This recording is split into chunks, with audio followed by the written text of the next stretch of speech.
Hey there everybody, this is Matthew Naiman with Shutterstock.com, and today we're taking a look at Collider.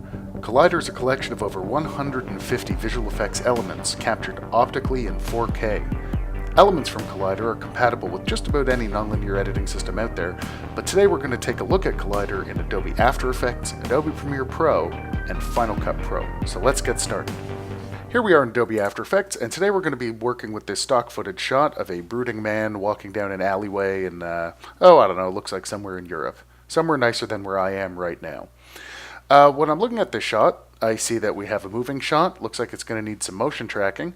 And I also think that this shot would look a little bit nicer with some atmospheric dust. Maybe a storm just ended and kicked up some dirt and debris around.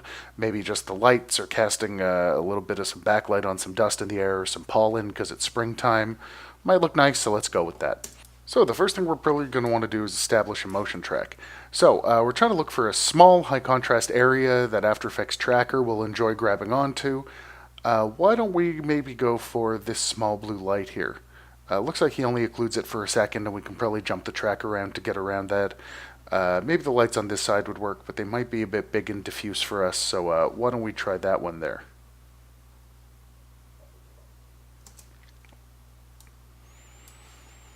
I'm going to grab our track motion button, and I'm going to build a little tracker, and I'm going to drag it around that circle. Also going to keep the search area pretty small because the camera movement's pretty minimal, and then I'm just going to run the track until it doesn't run anymore.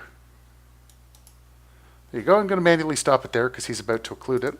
Then I'm going to hold the Alt or Option key, grab within our tracking feature, and let's just drag over maybe to one of these little circles on the car for a second, just to get the track through him blocking our original track. Now you can see that wasn't a great selection of a second track point because our crosshair feature has shifted off there. I think I need to grab something that's more within the same plane of motion as that dot. So why don't we maybe jump up to the top of this for a few frames. There you go. You can see now that that track point is clear again, we're still in just about the same spot, which means I'm free to hold Option or Alt, drag back down to our original point, and continue tracking. There you go. I'm going to go to New Layer, Null Object, and we're going to call this guy Track Null. Jump over to our tracker, Edit Target, Track Null, OK, and Apply. Now when we scrub through our clip, you should see that that null right there sticks beautifully to our track point. Excellent. We're now going to go find our dust element. I quite liked Collider Particles Dust Bubbles 03. I thought it was a nice fit, so let's drop it down on top. And as you can see, we sort of have a nice variety of particle sizes, some out of focus, some a little bit further back, more in focus. I'm going to change the blending mode of this to screen, which knocks out the darker parts and keeps the lighter parts. And then let's just track it to our null and scale it up a little bit so that we don't catch the edges of it. You'll see that it tracks nicely, but it's doing a little bit too much to the color and contrast of our final shot. So the way around that is to grab our particle layer, go to Effects, Color Correction, Curves, and let's drag down the darkest parts and then bump the really bright stuff back up. So that should knock out just about everything, but keep the particles without affecting the color and contrast of our shot. I think it's nice. Looks like it's just starting to snow. I'm a fan. So why don't we jump over to Adobe Premiere Pro and take a look at how we can use some Collider elements in that piece of software. Alright everybody, here we are in Adobe Premiere Pro, and we're going to take a look at how to use some Collider assets in this piece of software. So here we have this clip of a fire eater at some festival, blowing fire. Very, very, very cool. But I thought it would look kind of neat if we imagined that the camera person was a little bit closer and there's a little bit more foreground action going on because everything is kind of nested back a few feet from the camera. So what we're going to do is we're going to jump into our Collider assets and we're going to grab Collider Sparks Smoke 08 and drop it on top. Let's take a look at what this clip looks like. As you can see, I also have to scale the footage down because everything in Collider is shot in 4K and we're working in a 1080p timeline. So here we have an awesome package with some sparks and some smoke coming up. So I'm just going to trim our footage to match, and we're going to scale it up a little bit. And then we're going to set our blending mode to screen so that it lays on top of our other footage. But you're going to notice one small problem. Our footage has a camera move in it. The camera's kind of handheld and moving around, and it shows up that we're just using an overlay effect, that those sparks weren't there in real life. So I'm going to show you guys how to do a real quick and dirty motion track in Adobe Premiere manually. In Collider, I'm going to go to the motion panel and click on the little wireframe icon next to the word motion. And then if I jump back so I can see this wider, you can see the outline of the entire Collider plate, which is nice because it lets us move around that footage in the frame and make sure that it stays completely contained. What we can do is, I'm just going to jump back to fit. This little circle represents the anchor point of the footage, meaning, you know, if I rotate it, the footage rotates around that anchor point.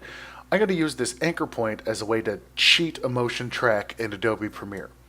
I'm going to grab the anchor point. Well, first, actually, I'm going to put the footage where I want it. So I probably want it, you know, close to the bottom of the edge of frame, but not exactly there. I'm going to grab our anchor point, and I'm going to find a point that I can track throughout the footage. So looking at this, this little girl sitting here in a pink shirt is pretty solid and easy to see. So I'm just going to drop the anchor point right on her face, drop a position keyframe, and then I'm going to zoom in. And let's do a little bit of manual motion tracking. I'm going to make sure that I have my wireframe activated. And I'm going to use the arrow keys to jump forward maybe 2 frames at a time. And I'm going to continually move this plate to keep the anchor point right on that person's head. But for the sake of everyone watching, I'm going to hit the fast forward button now, so see you in a minute.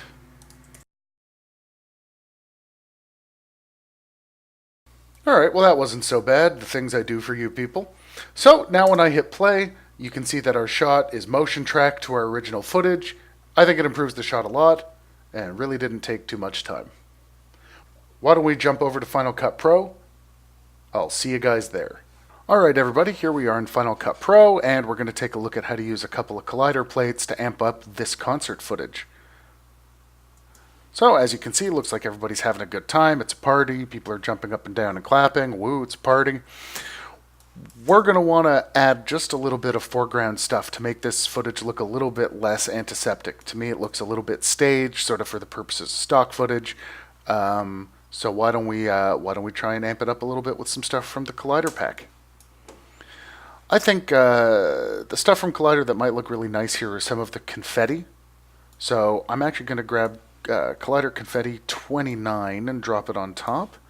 And we're just going to go ahead and change blend mode to screen. Let's have a look at that. You can see immediately it adds sort of a slightly analog value to this, a little bit more realism. But I think we can jump back into our pack, grab Collider Flares 04. Everything's a little bit more in focus. Why don't we actually switch the stacking order of those? I'm going to jump down to our effects, go down to our blurs, and let's just grab a Gaussian blur and throw it on our top layer, just so that we can kind of fake a little bit of a depth of field effect on it. And jump down to our second layer, change blending mode to screen, and that should give us 2 distinct layers of confetti going on in our clip. There you go. Immediately it looks like this party was a whole lot more fun for everyone involved. Well, that's it for me today. For more great stock footage, VFX plates, and tutorials like this one, be sure to visit Shutterstock.com. I'm Matthew Naiman, and I will be seeing you guys next time.